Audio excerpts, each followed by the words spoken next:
తాకట్లో ఉన్న బంగారాన్ని విడిపించి ఆ రోజున మార్కెట్ ధర కట్టి మిగిలిన డబ్బును మీకు అందిస్తుంది కొమ్మూరి గోల్డ్.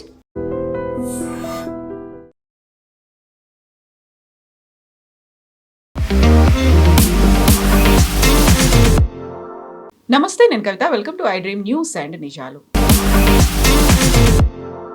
తెలంగాణలో మున్సిపల్ ఎన్నికల ఫలితాల మీద తీవ్రమైనటువంటి చర్చ జరుగుతోంది. యాక్చువల్గా ఇది పార్టీ సింబల్ల ఆధారంగా జరిగినటువంటి ఎన్నిక అయినప్పటికీ కూడా పార్టీల బలాబలాలేంటో తేలిపోయింది. బట్ అక్కడే విశ్లేషణలు కూడా కనిపిస్తున్నాయి. నెంబర్ 1 ప్లేస్లో కాంగ్రెస్ ఉంది, second place BRS and third ప్లేస్కే బీజేపీ పరిమితమైంది అనుకున్నటువంటి తరుణంలో బీఆర్ఎస్ బీజేపీ పరిస్థితులు ఏంటి? అక్కడ ఉన్నటువంటి ఎమ్మెల్యేలు ఎంపీలు కూడా మున్సిపల్ కార్పొరేషన్లని మేయర్లని ఎందుకని సెలెక్ట్ చేసుకోలేకపోయారు? ఎందుకని ఈ రేస్లో వెనకబడ్డారు? అందులోనూ పర్టికులర్గా బీజేపీ పరిస్థితి ఏంటి? మనతో పాటుగా ఉన్నారు సీనియర్ జర్నలిస్ట్ సురేష్ కొచారి. సార్ నమస్తే. గతంలో మనం బీజేపీ గురించి మాట్లాడుకున్నాం, మళ్ళీ ఒకసారి బీజేపీ గురించి మాట్లాడుకునే పరిస్థితులు వచ్చాయా? వస్తుంది, ఎందుకంటే ఇప్పుడు ఇదైతే ఇవాళ ఆఫ్టర్నూన్ దాకా సార్ట్అవుట్ అయిపోతుంది. దాంట్లో బీజేపీకి గెలవడానికి మేయర్ స్థానం తగ్గించుకోవడానికి రెండే మేజర్ కార్పొరేషన్స్ ఒకటి ఉంది. ఒకటి నిజామాబాద్, ఒకటి కరీంనగర్. మిగతా దాంట్లో వాళ్ళకి ఛాన్సే లేదు. మెదక్ నో ఛాన్స్, అక్కడ ఎంపీ ఉన్నారు రఘునందన్ రావు, అండ్ మహబూబ్ నగర్ వైపు డికేఆర్ నగర్. ఈ రెండిట్లో కూడా బీజేపీ బాగా పర్ఫామ్ చేయలేదు. దానికి కారణాలు చాలా ఉన్నాయి. ఒకటి, ఎప్పుడేమంటారంటే మున్సిపల్ ఎలక్షన్లో అక్కడున్న వార్డు మెంబర్ల మీద ఉంటుంది అంతా. కరెక్ట్. అది వార్డు మెంబర్ ఎన్ని సంవత్సరాల నుంచి వాళ్ళతో పనిచేశారో దాన్ని బట్టి వాళ్ళు ఓటేస్తారు. కానీ బీజేపీ ఏం చేశారంటే ఒక వారం ముందు, 10 రోజుల ముందు, 15 రోజుల ముందు టికెట్ ఇచ్చారు వాళ్ళకి. నేను ఇది చాలా ఛానల్స్లో చెప్పుకుంటూ వస్తున్నాను, ఇప్పుడుగా చాలా సంవత్సరాలు చెప్తున్నాను. మీరు వారం ముందో 15 రోజుల ముందు మీరు టికెట్ ఇస్తే మీరు ఏం చేయలేరు. ఇదే సిచ్యువేషన్ రామచంద్రరావు గారు ఫేస్ చేశారు. ఆయనకి లాస్ట్ మినిట్లో టికెట్ ఇచ్చినప్పుడు మీకు గుర్తుంటుంది, ఈ ఎలక్షన్ కాదు దానికన్నా ముందున్న ఎలక్షన్ ఓడిపోయినారు. ఫస్ట్ ఎలక్షన్ ఆయన చాలా చిన్న ఓటుతో ఓడిపోయారు. మెయిన్లీ అల్వాల్ ఏరియాలో ఆయనకి ఓట్లు రాలేదు, ఎందుకంటే ఆయన అక్కడ క్యాంపెయిన్ చేయలేదు. క్యాంపెయిన్ చేయడానికి టైం దొరకలేదు ఆయనకి. ఇది చాలా ఇంపార్టెంట్, ఎందుకంటే మీరు ఒక కార్పొరేటర్గా ఉన్నప్పుడు మీకు లోకల్ ఇష్యూస్ తెలుసుకోవాల్సి ఉంటుంది. అక్కడ ఎన్ని కాలనీలు ఉన్నాయి, ఎట్లాంటి కాలనీలు ఉన్నాయి, గేటెడ్ ఎంత, నాన్ గేటెడ్ ఎంత, అపార్ట్మెంట్ ఎంత, స్లమ్స్ ఎంత ఉన్నారు, అక్కడ ఉన్న ప్రజలు ఏ సోషియో ఎకనామిక్ దాని నుంచి వస్తారు, అక్కడున్న సౌకర్యాలు ఏముంది, రోడ్లు ఎట్లా ఉన్నాయి, సీసీ రోడ్లు ఎంత ఉంది, బిటమిన్ రోడ్లు ఎంత ఉంది, నాన్ పేవ్డ్ రోడ్స్ ఎన్ని ఉన్నాయి, చాలా ఉంటుంది ఇష్యూస్. ఇట్లాంటి అది కాకుండా అక్కడ ఉన్న కరెంటు సరఫరా గురించి, నీళ్ళ సరఫరా గురించి, అది నీళ్ళు is a big problem. So ఇట్లాంటి చాలా ఇష్యూస్ ఉంటుంది. సో ఆయనకు పట్టు ఉండాలి. ఇది మీరు 15 రోజులు ఒకరిని అపాయింట్ చేస్తే కాదు. అప్పుడు ఏమవుతుందంటే 2-3 ఇష్యూస్ వస్తున్నాయి. ఈ ఎలక్షన్ జరిగింది కూడా, ఎస్పెషల్లీ నిజామాబాద్లో రెబల్ ఫ్యాక్టర్. ఒక సీట్కి 5 ఉంటారు, 6 ఉంటారు, 10 మంది కూడా ఉంటారు. ఇప్పుడు కాంగ్రెస్కి ఇంకా పెద్ద ప్రాబ్లం ఉంటుంది. వాళ్ళకైతే 15-20 మంది ఉంటారు. కాంపిటీషన్ ఎక్కువ ఉంటుంది. మీరు చూసుంటారు, కొత్త వాళ్ళు జాయినింగ్ పార్టీ అని చెప్పి బేగంపేట ఏరియాలంతా పెద్ద పెద్ద ఫ్లెక్సీలు, బోర్డులు పెట్టారు. జాయినింగ్ పార్టీ అంటే ఇప్పుడు దాకా లేడు, ఇప్పుడు చేరుతున్నాడు, ఎందుకంటే నాకు టికెట్ కావాలి అని చెప్పి. గెలవడానికి ఛాన్సెస్ ఎక్కువ ఉన్న పార్టీకి టికెట్ పోతాయి, ఛాన్స్ లేని పార్టీకి ఎవరు వెళ్ళరు.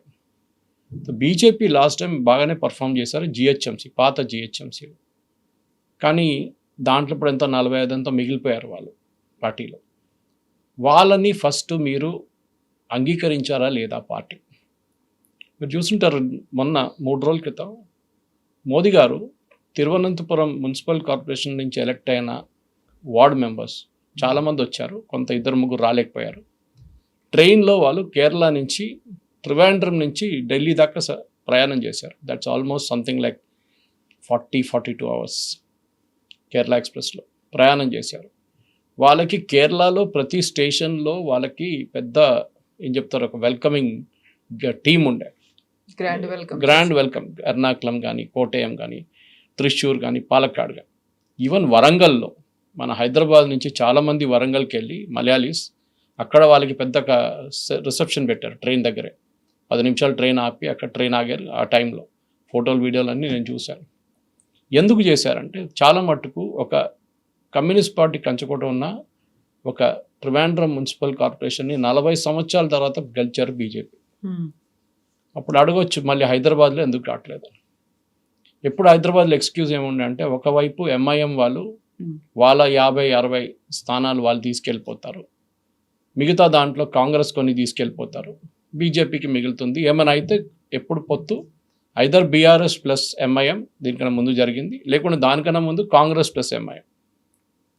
ఎప్పుడు అక్బరుద్దీన్ ఓవైసీ చెప్తూనే ఉంటారు, మీరు వినుంటారు, స్టియరింగ్ హమారే హాత్ మే, గాడీ మే ప్యాసింజర్ ఓ లోగే, ఏ పార్టీ అయినా పర్లేదు. పర్లేదు, స్టియరింగ్ మా చేతిలో ఉంటుంది. అది correct. Even now it is like that. Revanth Reddy ఎంత చెప్పినా కానీ ఇప్పుడున్న మూడుగా స్ప్లిట్ చేసిన కార్పొరేషన్లో జిహెచ్ఎంసీ అన్నిటికంటే పెద్దది, 150 వార్డులు ఉన్నాయి. దాంట్లో ఎంఐఎం బహుశా 66 నుంచి 70 వార్డులు కూడా గెలుచుకుంటే you should not be surprised. ఎందుకంటే చాలా స్మార్ట్గా వాళ్ళు రేవంత్ రెడ్డి గవర్నమెంట్ని కుత్బల్లాపూర్ యాడ్ చేయించారు జిహెచ్ఎంసీలో. కుత్బల్లాపూర్ ఉన్నది సికింద్రాబాద్లో టెక్నికలీ. సుచిత్ర నుంచి బాలనగర్ వెళ్ళి ఆ ఏరియా మొత్తం కుత్బల్లాపూర్. అది ఎట్లా హైదరాబాద్ మున్సిపల్ కార్పొరేషన్ కింద వస్తుందో అర్థం కావట్లేదు. It should have been under Malkajgiri, కాలేదు. సరే పక్కన పెడదాం.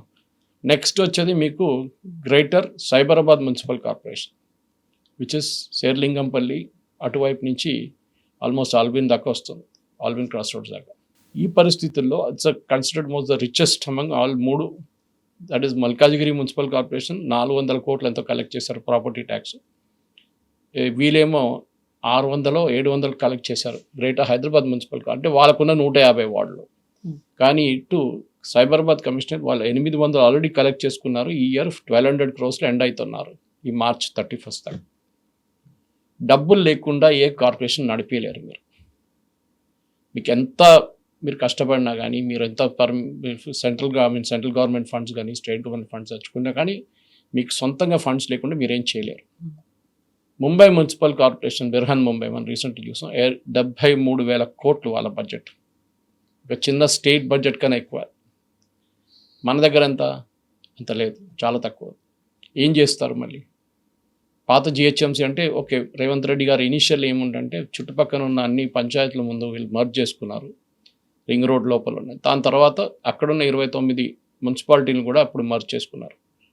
గ్రాండ్ జిహెచ్ఎంసీ 1,20,00,000 మంది పాపులేషన్తో చాలా పెద్ద బిగ్గెస్ట్ ఇన్ ద కంట్రీ అని చేద్దాం అనుకున్నారు. కానీ ఆయన మీద చాలా ప్రెషర్ పడ్డది. దాని తర్వాత వీళ్ళు లీడర్లు అందరూ ఢిల్లీకి వెళ్ళి అక్కడ రాహుల్ గాంధీతో మీట్ అయ్యి, ఇట్లా వెళ్తే బీజేపీ వాళ్ళు కొంచెం ఎక్కువ గెలిచిస్తారు, బీజేపీ వాళ్ళకి ఎక్కువ సీట్లు వస్తే ప్రాబ్లం వస్తుంది, ఎంఐఎం వాళ్ళు కూడా సీట్ వస్తే కాంగ్రెస్ ఎక్కడ లేని అక్కడ దివాలా అయిపోతారని చెప్పి. సో దానికోసం ఇప్పుడు అగ్రిమెంట్ ఏంటంటే జిహెచ్ఎంసీలో ఎంఐఎం వాళ్ళు గెలుస్తారు, వాళ్ళని కాంగ్రెస్ సపోర్ట్ చేస్తారు. ఇటువైపు శేర్లింగంపల్లిలో కాంగ్రెస్ వాళ్ళ మెజారిటీ ట్రై చేస్తున్నారు, వస్తుందో లేదో తెలియదు. వాళ్ళకి ఏమైనా సీట్లు తక్కువ పడితే ఎంఐఎం వాళ్ళు సపోర్ట్ చేస్తారు. ఎంఐఎంకి కొన్ని వార్డ్స్ వస్తాయి, దాంట్లో ముస్లిం మెజారిటీ వార్డ్స్. ఇప్పుడు మల్కాజిగిరి వైపు చూస్తే మీకు అక్కడ కూడా ఆల్మోస్ట్ 74 వార్డులు ఎంతో ఉంది, ఇక్కడ 76 ఉంది సైబరాబాద్. ఇక్కడ మనం చెప్పలేము, ఎందుకంటే ఇది మల్కాజిగిరి అనగానే ఇట్స్ మిక్స్డ్ పాపులేషన్. చాలా మటుకు నాన్ తెలుగు స్పీకింగ్ పాపులేషన్ ఉంటారు అక్కడ. మీరు మల్కాజిగిరి తీసుకోండి, సఫిల్ కూడా తీసుకోండి, అల్వాల్ తీసుకోండి, చాలా మటుకు. But if you go towards Boduppal ఆ సైడ్కి వెళ్ళినప్పుడు తెలుగు పాపులేషన్ ఉంటుంది ఆ ఏరియాలో. ఎస్పెషలీ ఆంధ్ర వైపు నుంచి వచ్చిన చాలామంది ఉంటారు, హయత్ నగర్ అంతా. ఇప్పుడు ఇంట్రెస్టింగ్ ఏం జరగబోతుందంటే కాంగ్రెస్కి న్యాచురల్లీ నేను చెప్పినట్లు రేవంత్ రెడ్డి ఉన్న డబ్బులు ఉన్న మినిస్టర్లు అందరినీ పెట్టేస్తారు ఇప్పుడు చేసిన దాంట్లాగానే, ఇప్పుడు జరిగిన మున్సిపల్ ఎలక్షన్లో లాగా. కానీ ఎంఐఎం వాళ్ళ పట్టు వాళ్ళకు ఉంది, ఆల్రెడీ మొదలు పెట్టేశారు వాళ్ళ క్యాంపెయిన్. వాళ్ళు నిన్న మీటింగ్ జరిగింది పెద్ద, దారుస్సలాం డే అని చెప్పేసి. చాలామందికి తెలియదు, దారుస్సలాం అనే బిల్డింగ్ యాక్చువల్లీ 48లో సర్దార్ పటేల్ గారు ఇండియన్ ఆర్మీని అది క్యాప్చర్ చేయమన్నారు. హెడ్ క్వార్టర్స్ ఉండే మజ్లీస్ అప్పుడున్న రజాకార్ల వాళ్ళది, అది క్యాప్చర్ చేసుకున్నారు ఇండియన్ ఆర్మీ. క్యాప్చర్ చేసుకొని స్టేట్ ఫైర్ ఫోర్స్కి ఇచ్చిన బిల్డింగ్ దారుస్సలాం. కానీ దాని తర్వాత నెహ్రూ గారు, సెక్యులర్ నెహ్రూ గారు తిరిగి అప్పగించారు ఎంఐఎంకి. అంటే పాకిస్తాన్కి వెళ్ళిన పార్టీ మిగిలిన పార్షన్ ఎంఐఎంగా మిగిలిపోయింది, వాళ్ళకి ఆ బిల్డింగ్ ఇచ్చేసారు. Anyway that's a side story of Darussalam. So Darussalam actually government of India property ఉండే ఒక టైంలో. ఇప్పుడు జరగబోయే ఈ ఎన్నికలు నవంబర్లో జరగవచ్చు బహుశా. నేను అనుకుంటాను ఎస్ఐఆర్ తర్వాతనే జరుగుతుంది. తెలంగాణ ఎస్ఐఆర్ ఆల్రెడీ మొదలైంది, మీకు తెలిసిందే. అంటే ప్రాసెస్ మొదలైంది, మ్యాపింగ్ మొదలైపోయింది. సరే, దాంట్లో 3 ఎంపీస్ బీజేపీ నుంచి, ఈట్ల రాజేందర్ మల్కాజిగిరి, కిషన్ రెడ్డి సికింద్రాబాద్, అటేమో కొండా విశ్వేశ్వరరెడ్డి చెవెళ్ళ దాంట్లో చేర్లింగంపల్లి కూడా వస్తుంది. ఇటువైపు అసదుద్దీన్ ఓవైసీ ఎంఐఎం. వీరు నలుగురే ఇప్పుడు మెదగా ఆడుకుంటారు ఈ గేమ్. ఈ ముగ్గురికి దాంట్లో ఇండివిజువల్గా పవర్ఫుల్ లీడర్స్. కొండా విశ్వేశ్వరరెడ్డి గారేమో వాళ్ళకి ఫ్యామిలీ కనెక్షనే ఉంది అక్కడ. రంగారెడ్డి అనేది వాళ్ళ గ్రాండ్ ఫాదర్ పేరు నుంచి వచ్చింది అక్కడి నుంచి. అట్లనే ఇటువైపు ఈట్ల రాజేందర్ గారు బయట నుంచి వచ్చినా కానీ మల్కాజిగిరిని రిటైన్ చేసుకున్నారు. అండ్ మల్కాజిగిరి ట్రెడిషనలీ ఒక సేఫ్ సీట్ బీజేపీకి. దీనికన్నా ముందు గెలవలేదు, కానీ అక్కడ రేవంత్ రెడ్డి గారు గెలిచారు. దీనికన్నా ముందు రేవంత్ రెడ్డి గారు మల్కాజిగిరి నుంచి కాదు, కానీ గెలిచారు అక్కడి సీట్. మల్కాజిగిరి సీట్లో ఆ టైంలో ఇప్పుడు కూడా అనుకుంటాను the biggest seat in the country. 38 లక్షల మంది ఓటర్స్ ఉన్నారు. కానీ ఇప్పుడు చేసిన డివిజన్ సైంటిఫిక్గా చేయలేదు. చేస్తే ఏం చేయాలంటే ముగ్గురికి 300 సీట్లు కరెక్ట్గా డివైడ్ చేయాలండి. 300 వార్డులు డివైడ్ చేస్తే ఎంత వస్తుంది? ఆల్మోస్ట్ 70 150 వస్తుండే. దాన్ని డబుల్ చేయాల్సి వస్తుంది. ఓకే, కానీ చేయలేదు. ఎందుకు చేయలేదో ఎవరికి తెలియదు. 100 సీట్లు 100 వార్డులు 100 వార్డులు చేయాలండి. 100. ఇప్పుడు ప్రాబ్లం ఏమొస్తుందంటే బీజేపీకి రేవంత్ రెడ్డి గారిని ట్యాకిల్ చేయడానికి ఆయన పాత కనెక్షన్స్ యూజ్ చేసి ఆయన మల్కాజిగిరిలో క్యాంపెయిన్ చేస్తారు. ఇక్కడ కూడా చేస్తారు. జూబ్లీహిల్స్ చూసాం మనం, చేశారు చాలా మటుకు. కొండా విశ్వేశ్వరరెడ్డి గారేమో ఆయనకు పట్టుంది ఆ ఏరియాలో, because he knows the area like back office. ఆయన దానికన్నా ముందు టీఆర్ఎస్ ఎంపీగా పోటీ చేసి గెలిచిన తర్వాత నెక్స్ట్ టైం ఓడిపోయారు, కానీ దాని తర్వాత మళ్ళీ గెలిచారు ఈసారి. సో ఆయన ఏరియాలో పట్టుంది. కానీ ప్రాబ్లం ఏంటంటే ఇట్స్ అన్ అర్బన్ ఏరియా. అక్కడున్న చాలామంది ఓటర్లు కాదు, అక్కడున్న చాలా పాపులేషన్ అవుట్ సైడ్ స్టేట్ నుంచి వచ్చి ఇక్కడ రిజిస్టర్ చేయలేదు. వాళ్ళ ఊర్లలో ఇప్పుడు కూడా రిజిస్ట్రేషన్ మీరు బొంబాయి నుంచి వచ్చారో, ఢిల్లీ నుంచి వచ్చారో, బెంగళూరు నుంచి వచ్చారో, వాళ్ళ ఓట్లు అక్కడ క్యాన్సిల్ చేయలేదు, which is a mistake. Actually it's illegal. మీరు ఏ ప్లేస్లో 6 నెలల కన్నా ఎక్కువ ఉన్నారో అదే ప్లేస్లో మీరు ఓటర్గా రిజిస్టర్ చేయాలని రూల్ ఉంది ఎలక్షన్ కమిషన్ది. అది పాటించట్లేదు చాలామంది. నేను 2019 ఎలక్షన్ టైంలో మేము రాయదుర్గ్ స్టేషన్ దగ్గర మైండ్ స్పేస్ బయట చాలా పెద్ద ఒక ఫెసిలిటీ పెట్టాము రిజిస్ట్రేషన్ కోసం. వాళ్ళ ఐటీ కంపెనీస్తో టైఅప్ చేసి జేఏ చౌదరి గారు లీడ్ చేసిన లెట్స్ ఓట్ అని చెప్పి ఒక క్యాంపెయిన్ ఉండే. కానీ రిజిస్టర్ చేయలేదు చాలామంది. వాళ్ళు భయపడుతున్నారు. అది అక్కడ ఉంది, బీహార్లో ఉంది, యూపీలో ఉంది, లేకుంటే కల్కటాలో ఉంది, మాది రేషన్ కార్డు అక్కడ ఉంది. నాకు అర్థం కాదు, ఇక్కడ పనిచేస్తున్న ఐటీ కంపెనీ వాళ్ళు 3 లక్షలు 4 లక్షల జీతం నెలకు తీసుకున్న వాళ్ళకి రేషన్ కార్డుతో సంబంధం అర్థం కావట్లేదు. ఎనీవే, ఈ రాబోయే ఎలక్షన్లో డెఫినెట్గా మేజర్ ఇష్యూస్ చాలా ఉండబోతుంది. ఒకటి, సికింద్రాబాద్ కంటోన్మెంట్ ఇంకా సార్ట్అవుట్ కాలేదు. సికింద్రాబాద్ కంటోన్మెంట్ 8-10 వార్డులు అక్కడ ఉన్న దాన్ని 8 చేస్తారో 10 చేస్తారో చూడాల్సింది. ఇప్పుడు అది బాడీ డిజాల్వ్ అయిపోయింది. Just like GHMC. ఇప్పుడు జిహెచ్ఎంసీలో జయేష్ రంజన్ గారు is heading the entire thing. కొత్త ఈ 3 అర్బన్ అగ్లామరేషన్స్. కంటోన్మెంట్ బోర్డ్ని కంటోన్మెంట్ జిహెచ్ఎంసీలో కొన్ని ఏరియాస్ కంటోన్మెంట్ మొత్తం మర్జ్ చేయలేదు. సివిలియన్ ఏరియాస్ అంటారు దాన్ని. అది బోన్పల్లి వైపు ఉండొచ్చు, మీరు ట్రిమిల్గిరి వైపు ఉండొచ్చు, అటు సఫిల్గూడ వైపు, మల్కాజిగిరి వైపు కొంచెం ఇటు ఉంటుంది, ఆర్మీ సైడ్ ఉంటుంది. సివిలియన్ ఏరియాస్ కొన్ని ఉన్నాయి. అక్కడ మర్జ్ చేయాలని చాలా రోజుల నుంచి డిమాండ్ నడుస్తుంది. Recently cantonment MLA Sri Nagesh Yadav ఫాస్ట్లో కూడా కూర్చున్నారు. కానీ నిరాహార ఎక్కువ రోజులు నడవలేదు, బంద్ చేసి వెళ్ళిపోయారు దుకాణం. సో అప్పుడున్న అది చేయలేము, ఎందుకంటే యూనిలాటరలీ చేయలేము. ఎందుకంటే ఇది 84 కంటోన్మెంట్ దేశంలో ఉన్న అన్నిటికంటే పెద్ద కంటోన్మెంట్ సికింద్రాబాద్. మిగతా 83లో చేస్తేనే ఇక్కడ కూడా చేయొచ్చు. సో యూనియన్ గవర్నమెంట్ డిసిషన్ అది. సో సికింద్రాబాద్ కంటోన్మెంట్ పక్కన పెడదాం. జరగబోయేది ఇప్పుడు సికింద్రాబాద్లో కిషన్ రెడ్డి గారికి చాలా పెద్ద ఒక ఛాలెంజ్ రాబోతుంది. ఒకటి, వీళ్ళు ముగ్గురు యాక్చువల్లీ, కిషన్ రెడ్డి ఒకరే కాదు, కొండా విశ్వేశ్వరరెడ్డి కానీ ఇక్కడ ఈట్ల రాజేందర్ కానీ, వీళ్ళ అండర్లో ఎంపీ సీట్ గెలిచినా కానీ ఒక్క అసెంబ్లీ సెగ్మెంట్ కూడా వాళ్ళు గెలవలేదు. ఓకే, అంటే అసెంబ్లీ దానికన్నా ముందు నడిచింది, 6 నెలల ముందు వచ్చిన ఎలక్షన్లో ఒక్క సీటు కూడా గెలవలేదు. కానీ లోక్సభకి వచ్చినప్పుడు మోదీ గారి పేరు ఇండివిజువల్ ఇన్ఫ్లుయెన్స్ 8 సీట్లు బీజేపీకి వచ్చినాయి, 8 ఎంపీ సీట్లు. దాంట్లో 3 సిటీలోనే ఉంది, సిటీ సెంట్రిక్ పార్టీ. అట్లాంటి పరిస్థితుల్లో ఇప్పుడు వీళ్ళు వార్డులు ఎట్లా గెలుస్తారు? That is going to be big challenge. Etela Rajender naturally ఆయన సపోర్టర్స్ని పుష్ చేస్తారు.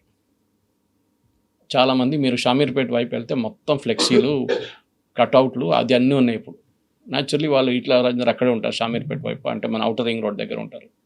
ఆయన అటెన్షన్ క్యాచ్ చేయడానికి గెలుస్తారా లేదో తెలియదు. సీట్లు ఇవ్వకపోతే రెబల్గా పోటీ చేసి నిజామాబాద్లో జరిగినట్లు 3-4 సీట్లు పోతాయి. నిజామాబాద్లో అజయ్ అయితే బీజేపీకి మెజారిటీ వచ్చేస్తుంది on their own. Minority 43% minority ఉంది నిజామాబాద్లో, అప్పుడు కూడా బీజేపీ బాగా పర్ఫామ్ చేశారు. దాన్ని ధర్మపురి అరవింద్ గారిని క్రెడిట్ ఇవ్వాల్సిందే. ఇక్కడ రాజేందర్ గారు చేయగలుగుతారా లేదా, that is going to B biggest problem. ఆయనకి బీజేపీలో ఉన్న కొన్ని నేతలకి పడదు. అది ఇవాళ టైమ్స్ ఆఫ్ ఇండియాలో ఒక ఆర్టికల్ కూడా వచ్చింది దాని గురించి. బీజేపీ హిందుత్వం అజెండాని తగ్గించి డెవలప్మెంట్ అజెండా గురించి మాట్లాడబోతున్నారని చెప్పి. నేను ఇదే మాట నెల నుంచి చెప్పుకుంటూ వస్తున్నాను. మోదీ గారి 65 స్కీమ్లు ఉన్నాయి. టాప్ 10 స్కీమ్స్ తీసుకొని మీరు దాని మీద పనిచేయండి. I give you one example Kavitha గారు. మన LPG gas subsidy Revanth Reddy గారు ఏమన్నారంటే, మీకు నేను ఉచితంగా ఇస్తాను, 500 రూపాయలకి నేను సిలిండర్ మీకు ఇస్తాను అని చెప్పారు. మోదీ గవర్నమెంట్ ఆల్రెడీ 500 రూపాయలు సబ్సిడీ ఇస్తున్నారు. అప్పుడు ఎవరు సబ్సిడీ పోతుంది ఇప్పుడు కస్టమర్కి అర్థం కావట్లేదు. ఎందుకంటే ఫస్ట్ దాంట్లో మోదీ గవర్నమెంట్ అనలైజ్ చేసింది సరిగైన పేదవాళ్ళకి ఇస్తున్నారు. కానీ తెలంగాణ గవర్నమెంట్ ప్లాన్ చేసిన దాంట్లో చాలామందికి కార్లు ఉన్నాయి, పెద్ద పెద్ద బైక్లు ఉన్నాయి, సొంత ఇల్లు ఉంది. వాళ్ళకు మీరు సబ్సిడీ గ్యాస్ ఎట్లా ఇస్తున్నారో ఇట్స్ నాట్ అండర్స్టాండ్. ఎందుకంటే మోదీ గవర్నమెంట్ చాలా మటుకు ఫస్ట్ గివ్ అవే క్యాంపెయిన్ ఒకటి ఇచ్చారు, గివ్ ఇట్ అప్ అని చెప్పేసి. దాని తర్వాత ఇన్కమ్ ట్యాక్స్ చూశారు వాళ్ళు. ఇన్కమ్ ట్యాక్స్ ఎవరెవరు ఫైల్ చేస్తున్నారో వాళ్ళని తీసేశారు లిస్ట్ నుంచి, సబ్సిడీ నుంచి. సరేనా, పేదోళ్ళకే ఇవ్వాలి సబ్సిడీ. ఈ స్కీమ్లో బీజేపీ వాళ్ళు ఇప్పుడు కూడా కన్ఫ్యూజ్ ఉన్నారు. నిన్న నేను ఒక బీజేపీ కార్పొరేటర్తో మాట్లాడా, ఆయన వాయిస్ క్లిప్ నా ఫోన్లో ఉంది. ఆయన అంటున్నారు, సార్ నాకు తెలుసు, కానీ నేను వెళ్ళి బ్యాంకులో వెళ్ళి అడిగాను, ఆ లిస్ట్ ఆఫ్ కస్టమర్స్ మీరు సబ్సిడీ ఇస్తున్నారు కదా వాళ్ళ పేర్లు ఇస్తా అంటే మేము ఇవ్వమని చెప్పారంట. ఇండియన్ హెచ్పిసిఎల్ బీపీసీఎల్ వాళ్ళ అవుట్లెట్కి వెళ్ళి సార్ ఆ డీటెయిల్స్ ఇవ్వండి ఎవరెవరికి సబ్సిడీ ఇస్తున్నారంటే వాళ్ళు కూడా ఇవ్వరని చెప్పారు. ఆలోచించండి, BJP the ruling party in Delhi, వాళ్ళు ఇక్కడున్న పెట్రోలియం కంపెనీస్ దగ్గర నుంచి ఇన్ఫర్మేషన్ తీసుకోలేకపోతున్నారు. ఎందుకంత నాన్ కోఆపరేషన్? ఆబ్వియస్లీ దాంట్లో సెల్ఫిష్ ఉంటుంది. ఇక్కడ ఉన్న లోకల్ వాళ్ళు బహుశా బీజేపీని సపోర్ట్ చేయట్లేదేమో, లేకుంటే స్టేట్ గవర్నమెంట్ ఇన్స్ట్రక్షన్స్ వచ్చి ఉంటుంది. లేకుంటే నిర్మలా సీతారామన్ గారు ఆఫీస్ ఒక ఇన్స్ట్రక్షన్ ఇస్తే బెనిఫిషరీస్ ఎవరు ఉన్నారో వాళ్ళ లిస్ట్ బయట పెట్టండి అని చెప్తే అయిపోతుండే. స్టేట్ లెవెల్ బ్యాంకింగ్ కమిటీ అని ఉంది, ముందు ఆంధ్ర బ్యాంక్ ఉండే, I think it must be now with the union bank, వాళ్ళు మర్జ్ అయిపోయారు కదా. వాళ్ళు ఇవ్వాల్సి ఉండే. నేను ఎప్పుడో అడుగుతున్నాను దీని గురించి. నెక్స్ట్ మీరు ప్రధాన్ మంత్రి ఆవాస్ యోజన, కేసీఆర్ గారు ఎప్పుడు కేసీఆర్ ఇచ్చిన ఇల్లు, ఇప్పుడు వీళ్ళు ఇంద్రమ్మ ఇచ్చిన ఇల్లు అంటున్నారు. దీంట్లో సబ్సిడీ కాంపోనెంట్ చాలా పెద్దది, సెంట్రల్ గవర్నమెంట్. మీరు ఈవెన్ బీబీనగర్ వైపు వెళ్ళండి, మిగతా కొల్లూరు వైపు వెళ్ళండి, అక్కడ PMAY అని రాసి ఉంటుంది ఫ్లాట్ పైన, ప్రధాన్ మంత్రి ఆవాస్ యోజన. అది ఎక్స్ప్లెయిన్ చేయరు ఎవరు, బీజేపీ వాళ్ళు కూడా ఎక్స్ప్లెయిన్ చేయరు. దాంట్లో ఎవరైనా గృహప్రవేశం చేసినప్పుడు KTR రిబన్ కట్ చేసి లోపలికి వెళ్ళాడు. కిషన్ రెడ్డిని విలువనే కూడా లేదు వాళ్ళు. తర్వాత ధర్నా గిర్నా చేశారు వీళ్ళు వెళ్ళి. అంటే మీ స్కీమ్లకి మీ క్రెడిట్ తీసుకోలేకపోతున్నారు. దాని గురించి వాళ్ళ ఆర్టికల్ వచ్చింది. దట్ ఇది ఎప్పుడో మోదీ గారు చెప్పారు మన స్కీమ్లు ఉన్నాయి, దానికి వెళ్ళి ప్రజలకి చెప్పండి అంటే అది పక్కన పెట్టి లోకల్ పాలిటిక్స్ ఆడుకుంటా హిందుత్వ పనికి వస్తుంది టు ఎ లిమిటెడ్ ఎక్స్టెంట్. సిటీలో వచ్చినప్పుడు ఏమవుతుందంటే డెవలప్మెంట్ గురించి మాట్లాడతారు. నేను చెప్పాను వీళ్ళకి ఫ్రీ ఉచిత బియ్యం ఇస్తున్నాను, మోదీ గారు ఇస్తున్నారు కదా ఉచిత బియ్యం. మోదీ అంటే మోదీ గవర్నమెంట్ ఇస్తున్నారు కదా. కోవిడ్లో స్టార్ట్ అయింది అది, ఇప్పుడు కూడా కంటిన్యూ అవుతుంది. ఎంతమంది పేదోళ్ళకి ఇస్తున్నారు వాళ్ళకి తెలుసా? మోదీ గవర్నమెంట్ ఇస్తున్నారు, వాళ్ళు ఏమనుకుంటారు రేవంత్ రెడ్డి ఇస్తున్నారు అని. రేవంత్ రెడ్డి ఫోటో పెడతారు అక్కడ రేషన్ షాప్లో. మీకు గుర్తుంటే నిర్మలా సీతారామన్ గారు ఢిల్లీ నుంచి కామారెడ్డికి వచ్చి కామారెడ్డి కలెక్టర్ని దులిపారు తీసుకెళ్ళి మొత్తం ఆ రోజు. అప్పుడు అందరికి తెలిసింది, అరే ఇది ఇస్తుంది మోదీ గవర్నమెంటే కదా సబ్సిడీ ఇస్తుంది. ఎందుకు చేయలేకపోతే 2 ఎగ్జాంపుల్స్ మీకు ఇచ్చాను, LPG, రైస్, ఆవాస్ యోజన, మూడవది. ఇట్లా చాలా ఉన్నాయి.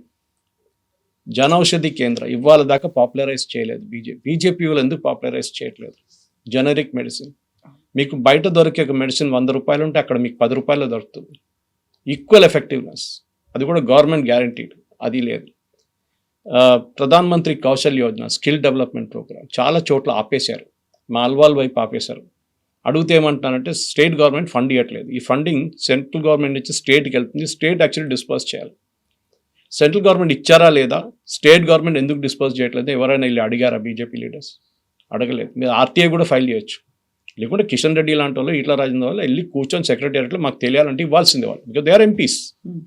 ఇక్కడ కొండ విశ్వేశ్వరరెడ్డి గారు, దాంట్లో చాలామంది యంగ్స్టర్స్ ఉన్నారు స్కిల్ డెవలప్మెంట్లో. ఇప్పుడు కూడా చూడండి, ఇవాళ కూడా AI గురించి మాట్లాడుతున్నప్పుడు మన NVIDIA చీఫ్ ఏమన్నారు చూడండి, నాకు AI ఇంజనీర్స్ అక్కర్లేదు, కొంచెం చాలు, ఎక్కువద్దు, నాకు డేటాబేస్ అడ్మినిస్ట్రేటర్స్ కొంచెం, ఫ్యూ ఐ నీడ్ అన్నారు. But what do I need maximum? I need plumbers, I need electricians, I Skilled need persons. Carpenters, I need air conditioning mechanics. ఎందుకంటే డేటా సెంటర్స్ మెయింటైన్ చేయడానికి వాళ్ళు కావాలి. 3 షిఫ్ట్లో పనిచేయడానికి మనుషులు లేరు, నాకు దొరకట్లేదు అంటున్నారు ఆయన. కానీ మనం ఏం చేస్తున్నాం? సాఫ్ట్వేర్ ఇంజనీరింగ్ తయారు చేస్తాం, which is not needed. Limit దాకా చాలు మనకి. దాని తర్వాత యునైటెడ్ స్టేట్స్ ఆఫ్ అమీర్పేట్ పనికి వస్తుంది మనకి.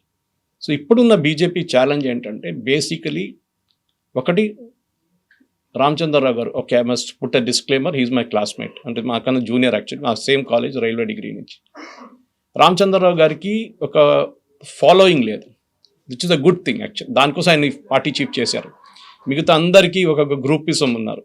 బిట్ల రాజేందర్ కానీ, బండి సంజయ్ కానీ, మన కిషన్ రెడ్డి కానీ, ఇటు కొండా విశ్వేశ్వరరెడ్డి కానీ, వీళ్ళందరికీ ఫాలోయింగ్ ఉంది, ఈయనకు లేదు.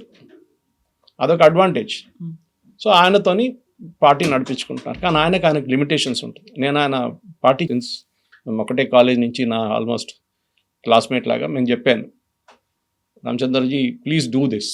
మీరు అన్నామలై చేసినట్ల ప్రతి చోటుకి తిరగండి, ప్రతి కాన్స్టిట్యున్సీలో ప్రతి వార్డుకి వెళ్ళండి. ఆయన పాపం ఫస్ట్ 5-6 మంత్స్ చేశారు, అదే పని చేశారు, హైదరాబాద్లో కూర్చోలేదు. రెండోది నేను చెప్పానంటే పార్టీ ఆఫీస్లో ఒక ప్రెస్ కాన్ఫరెన్స్ రూమ్ ఉంది, దానికి తాళం వేసి ఆ చావి ఎక్కడైనా పడేయమని చెప్పాను నేను. The most useless thing is that press conference room.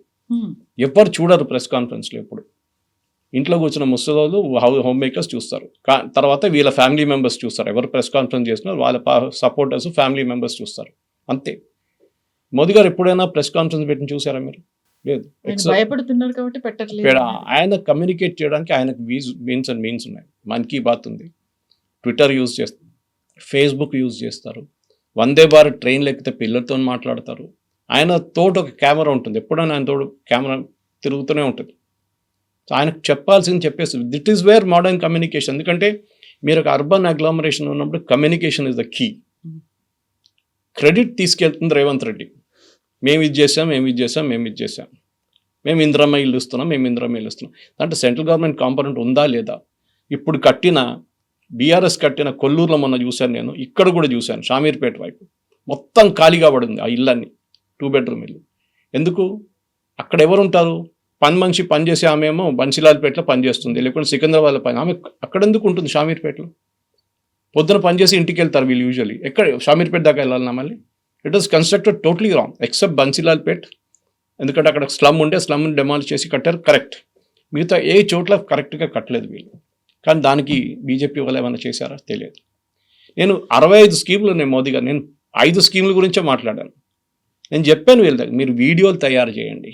Beneficiaries Mudra loan which is the biggest success of Modi government. 40 లక్షల మంది తెలంగాణలో ముద్రా లోన్ తీసుకున్నారు. 4 పెట్టుకోండి ఒక ఫ్యామిలీకి, 1,60,00,000 అయిందండి. ఇప్పుడు క్లోజ్ టు 2 crores ఉంది. తెలంగాణ పాపులేషన్ 4 కోట్లు. Half of Telangana population has taken Mudra loan, more than half actually. మీరు ఏం చేశారు? బెనిఫిషరీ ఎక్కడ మీకు తెలియదు, అది ప్రాబ్లం. వాళ్ళ వీడియోలు చేసి వాళ్ళ దగ్గర అడగండి, అమ్మ మీ కుటుంబిషన్ తీసుకున్నావా, ఎన్ని తీసుకున్నావు? 4 తీసుకున్నావు. ఎంతమందికి ఉద్యోగం 4 ఇస్తున్నాను, ఆ మహిళలతో మాట్లాడండి. లేదు, కమ్యూనికేషన్ అనేది చాలా కీ. ఇదే మాట గతంలో మోదీ కూడా అన్నారు అనేది. ఇక్కడ ఇంతమంది ఎంపీలు ఉన్నారు, ఏం చేయట్లేదు, అగ్రెసివ్ గా వెళ్ళట్లేదు, ఓవైసీని చూసి నేర్చుకోండి అనే మాట అన్నారు. బట్ ఆ పరిస్థితి కేవలం తెలంగాణకి మాత్రమే ఉందా? ఇతర రాష్ట్రాల్లో ఎలా ఉంది కమ్యూనికేషన్ అనేది? లోకల్ ఒక ఎమ్మెల్యే ఫర్ ఎగ్జాంపుల్ ఇస్తాను, కవిత గారు, మీ ఇంట్లో మీ అబ్బాయిని పోలీసు వాళ్ళు పట్టుకెళ్ళారు, ఏదో కారణం, సమ్ ట్రాఫిక్ వైలేషనో, లేదు జలాన్ కట్టలేదో, లేకో ఇంకేదో కేసు వేసారని చెప్పి మీరేం చేస్తారు? మీరు భయపడతారు. యాజ్ అ అర్బన్ సిటిజన్ మీరు భయపడతారు. మీకు తెలియదు, మీరు అడ్వకేట్, ఫ్రెండ్, ఎవరైనా ఇన్ఫ్లుయెన్స్ ఉన్న వాళ్ళని వీళ్ళని కాంటాక్ట్ చేస్తారు. ఓవైసీ ఏం చేస్తారంటే, ఓవైసీ దగ్గర ఎవరైనా వచ్చారనుకోండి, ఫోన్ ఎత్తి మాట్లాడతారు, కెమెరా ఆన్ చేయరా ముందు అంటాడు. వాళ్ళ వీడియో కెమెరా రెడీగా ఉంటుంది. ఫోన్ చేసి కెమెరా భాయ్ మేర బచ్చకు ఉఠాలే క్యా, రిలీజ్ కరో, ఎమ్మెల్యేకు బెదరు అంటాడు. ఎమ్మెల్యే వెళ్తాడు, ఇడిపించుకొని వస్తాడు అక్కడి నుంచి వాళ్ళ అబ్బాయి. మన దగ్గర ఉన్న ఎంపీల దగ్గర వెళ్ళి మీరు ట్రై చేసి చూడండి, ఇది ఎందుకు వేసినావు, ఎందుకు గొడవ చేసినావు, పోలీసు వాళ్ళు బాగానే వేసుకున్నారు కదా నిన్ను, ఇది చెప్తారు. ఇప్పుడు ఎవడైనా ఓటేస్తారా? మళ్ళీ మీరు కరెక్ట్, మీరు ఎంపీగా మీరు అక్కడ ఉండలేరు త్రూ అవుట్ దట్ టైం. మీరు ఎస్పెషల్లీ మినిస్టర్గా ఉన్నప్పుడు మీకు సెంట్రల్ గవర్నమెంట్లో కూడా మీకు రెస్పాన్సిబిలిటీ ఉంటుంది. కానీ మీ ఆఫీస్ ఏం చేస్తున్నారు? సికింద్రాబాద్ కాన్స్టిట్యున్సీలో ఎన్ని ఆఫీసులు హైదర్గూడ నుంచి బయటకు వచ్చి సికింద్రాబాద్ స్టేషన్ దగ్గర ఇటు త్రిమల్గిరిలోనో మిగతా ఎక్కడ చోట్లను మీరు ఆఫీసులు పెట్టారా? Same with other constituency also. నేను అద్దెకు చూశాను కొండా విశ్వేశ్వరరెడ్డి గారిది. మొయినాబాద్ వైపు వెళ్ళినా కూడా ఆయన ఆఫీసులు ఉన్నాయి అక్కడ. చెవెళ్ళ వైపు వెళ్ళినా కూడా ఆఫీస్ ఉంది అక్కడ. మొన్న నేను పరిగికి వెళ్ళాను, ఆ టైంలో చూశాను ఇదంతా. That means year setup office. అంటే మీ ప్రజలకి ఏమైనా ప్రాబ్లం ఉంటే అక్కడ వచ్చి కంప్లైంట్ చేయొచ్చు. వాళ్ళు ఫోన్లు ఉన్నాయి, మొబైల్లు ఉన్నాయి, వాట్సాప్లు ఉన్నాయి, అన్నీ చేయొచ్చు. కానీ చేయట్లేదు. 5 సంవత్సరాల తర్వాత 4.5 సంవత్సరాల తర్వాత వచ్చి చేయి ఊపితే ఎవరు ఓటు ఇయ్యరు మీకు. రేవంత్ రెడ్డి అంటున్నా చూడండి, రాహుల్ గాంధీకి అష్యూరెన్స్ ఇచ్చారంట 100 సీట్లు గెలుస్తాను అసెంబ్లీలో, 2 సీట్లు మినహా నేను లోక్సభ సీట్లు అన్నీ గెలిచేస్తానని. ఈ 2 సీట్లు నాకు అర్థం కాదు. ఒకటైతే ఎంఐఎంది ఉంటుంది పక్క, రెండోది ఏది పడితే అర్థం కావట్లేదు. ఇది ప్రాబ్లం. మీరు మీ కార్యకర్తలు మీరు చూసుకుంటలేరు, మీ ఓటర్లు మీరు చూసుకోకపోతే ఎవరు చూస్తారు? దాట్ ఈస్ వై మోదీ గారు చెప్పారు ఓవైసీ దగ్గర నేర్చుకోండి అని చెప్పేసి. హౌ ఈ uses social media to his advantage. Excellent communicator. Operation Sindoor తర్వాత పంపించారు, మోదీ గారు పంపించిన టీంలో ఓవైసీ గారు ఉన్నారు. బహ్రెయిన్కి వెళ్ళి మాట్లాడి చూడండి పాకిస్తాన్ ఎట్లా తిట్టారు ఆయన. యూ మైట్ డిసగ్రీ, ఆయన పొలిటికల్ వ్యూస్తోనో ఆయన ఉన్న కమ్యూనల్ వ్యూస్తోనో మీరు డిసగ్రీ చేయొచ్చు, కానీ హీ మేక్స్ అన్ ఇంపాక్ట్. అది చాలా ఇంపార్టెంట్. సో ఇప్పుడు బీజేపీ చేయాల్సింది ఫస్ట్, నేను ఎప్పటి నుంచో చెప్తున్నాను, మీ 40-45 కార్పొరేటర్లు ఇప్పుడే ఇమ్మీడియట్గా వాళ్ళు పనిచేస్తున్నారు, ప్రాబ్లం లేదు. వాళ్ళు కన్ఫర్మ్ చేశాను, ఎస్ టికెట్లు మీకు ఇస్తున్నాం. మిగతా ఆ 45 తీసేస్తే అప్రాక్సిమేట్లీ అరౌండ్ 260, 260 మంది పేర్లు నెక్స్ట్ వీక్ అనౌన్స్ చేయండి. వాళ్ళకు 6 నెలలు మినిమం టైం ఇవ్వండి పని చేయడానికి. 6 నెలల్లో వారు మోదీ గవర్నమెంట్ స్కీములు తీసుకెళ్లి వాళ్ళ ప్రతి ప్రజలకు వెళ్ళి చెప్పాల్సిన సిటీలో టైం ఇవ్వండి. మీరు ఒక వారం 10 రోజుల ముందు ఏం చేస్తాడు? Nothing you can do. వాళ్ళ పేర్లు కూడా తెలియదు ఈయన ఎవరని చెప్పేసి. వాళ్ళు గల్లీ తిరగాలి. ఎందుకంటే ఈ కార్పొరేటర్ యూనిక్ పొజిషన్లో ఉంటారు. కవిత గారు ప్రతిరోజు పొద్దున దిగుతారు, వాళ్ళు 6:30-7 గంటలకు దిగుతారు, కాలనీ తిరుగుతారు.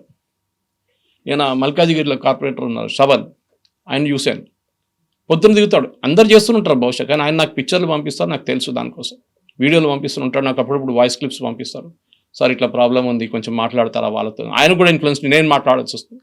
ఓకే, సో అది వాళ్ళ పని. పొద్దున్న లేవగానే తిరుగుతారు వాళ్ళు. డ్రైనేజ్ పని చేయట్లేదు, ఇక్కడ నీళ్ళు లేవు, అక్కడ కరెంట్ రావట్లేదు, ఇక్కడ రోడ్డు బాగలేదు, అక్కడ కుక్కల ప్రాబ్లం ఉంది, ఇదే నడుస్తుంది అనమాట. అక్కడ గవర్నమెంట్ స్కూల్ బాగాలేదు.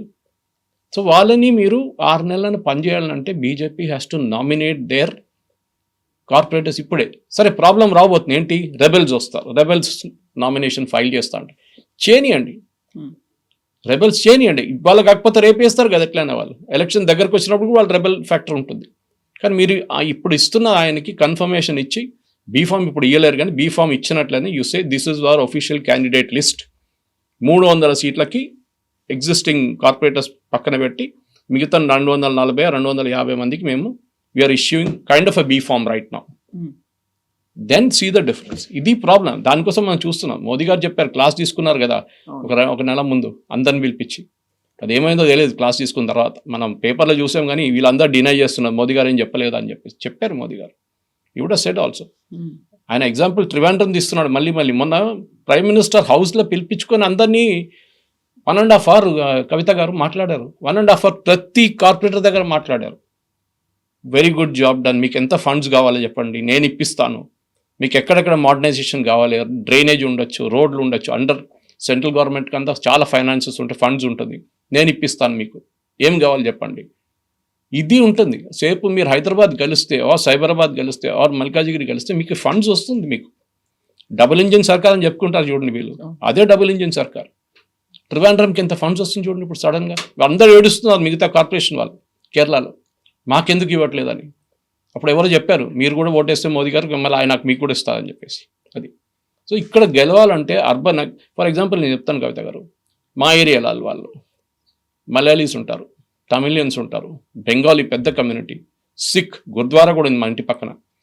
ఇట్లాంటి చాలా ఉన్నారు కమ్యూనిటీస్ నుంచి. కాచిగూడ తీసుకోండి, వీర్ సావర్కర్ స్టాచ్యూ ఉంది చూడండి, కాచిగూడ క్రాస్ రోడ్ నుంచి మొత్తం వాళ్ళ మరాఠీ వాళ్ళు ఉంటారు అక్కడ. మల్కాజిగిరి టమిలియన్స్, మలయాళీస్, వీరిని అప్రోచ్ కారు అసలు. వాళ్ళని ఒక నెగ్లెక్ట్ చేసినట్లు ఎలక్షన్ కన్నా ముందు ఒక మీటింగ్ పెడతారు. ఎందుకు? Malayalis I think there about 4 లక్షల మంది మలయాళీస్ ఉన్నారు ట్విన్ సిటీస్లో. 33 అసోసియేషన్స్ ఉన్నాయి వాళ్ళకి, కల్చరల్ అసోసియేషన్. ఓనం టైంలో అంతా ప్రోగ్రామ్ చేస్తారు. వాళ్ళని ఎవరైనా వెళ్ళి కాంటాక్ట్ చేశారా, వాళ్ళని కలిశారా? వీళ్ళ ఎలక్షన్ కన్నా 2 వారాల ముందు వాళ్ళతో మీటింగ్ పెట్టుకుంటారు. ఏమవుతుంది అప్పుడు? మా Malayalis typical half the fellows will be communist mind set ఉంటుంది వాళ్ళకి. పోనీయండి, అట్లీస్ట్ మెత్తం మీరు కలిశారు. శబరి ప్రాబ్లం ఉంది, ఒకటే ట్రైన్ ఉంది కేరళకి, ఎప్పుడున్న కంప్లైంట్ అది. రెండో ట్రైన్ లేదు ఇక్కడ నుంచి, టికెట్లే దొరకవు, శబరిమల సీజన్లో మర్చిపోండి. సో ఇట్లాంటి ప్రాబ్లమ్స్ని మీరు ఎట్లా ట్యాకిల్ చేస్తున్నారు? సరే, we will introduce second train, Vande Bharat, అది ఉంది కదా, వందే మెట్రో ఏదైనా పెడతారు. వాళ్ళు కొత్త వందే మెట్రో కాదు, సారీ, వందే మిగతా ట్రైన్స్ ఉన్నాయి లాంగ్ డిస్టెన్స్, అది పెడతారు. వాళ్ళు ఏదైనా కానీ at least meet dum. Kannada association వాళ్ళని మీట్ చేయండి. రాజస్థానీ అసోసియేషన్ చాలా యాక్టివ్ వాళ్ళు, గుజరాతీ అసోసియేషన్, ఎన్ని అసోసియేషన్ ఉంది చూడండి ట్విన్ సిటీస్లో. ఇక్కడే రాజా సింగ్ అడ్వాంటేజ్. కవిత గారు, రాజా సింగ్ ఆలోచించండి, ఎంఐఎంది హార్డ్ కోర్ ఏరియాలో గెలుస్తున్నాడు ఆయన గోషామైల్. ఎందుకు? వాళ్ళ కమ్యూనిటీ ఉన్నారు అక్కడ, రాజస్థానీ లోడ్ కమ్యూనిటీ ఉన్నారు, వాళ్ళు చూసుకుంటారు విక్టరీ. ఆయన ఈవెన్ ఇండిపెండెంట్గా నిలబడితే కూడా గెలుస్తారు. దీనికన్నా ముందు గెలిచారు కూడా. దాని తర్వాత టీడీపీకి వచ్చిన తర్వాత బీజేపీకి వచ్చింది. కానీ ఆయన్ని నెగ్లెక్ట్ చేస్తారు. ఇప్పుడు ఆయన మళ్ళీ బీజేపీలోకి తీసుకుంటారా? తీసుకోవాల్సింది, there no choice. Mass support అంటే అక్కడ. కానీ ఆయన ఏం చేస్తారు? ఎలక్షన్ కన్నా 4 నెలల ముందు జాయిన్ చేపిస్తారు. ఆయన టైం ఉండదు ప్రిపరేషన్ కోసం.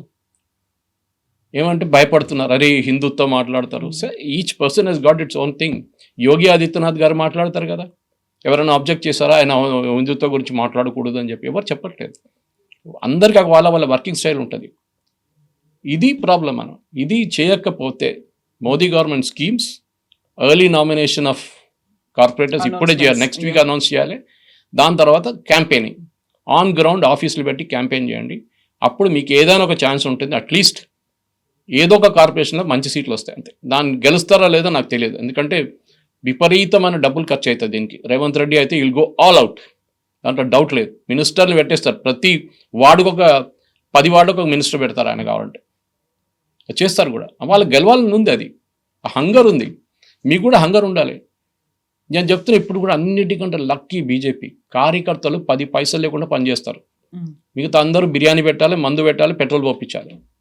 వీళ్ళకి ఏం అక్కర్లేదు. కార్యకర్తలు నేను చూశాను, 80% 90% ఆర్ లైక్ దట్. ఆ సంఘ్ కల్చర్ నుంచి వస్తారు.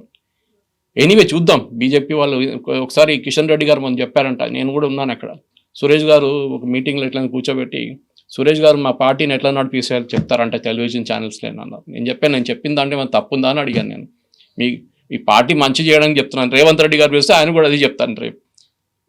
వాళ్ళకి చెప్పక్కర్లేదు, వాళ్ళకి తెలుసు, ఎందుకంటే దే ఆర్ రూలింగ్ పార్టీ. ఇది దిస్ ఇస్ ద డిసడ్వాంటేజ్. చూద్దాం ఏమవుతుందో. Yes, sir. Thank you so much. Thank you very much. Thank you.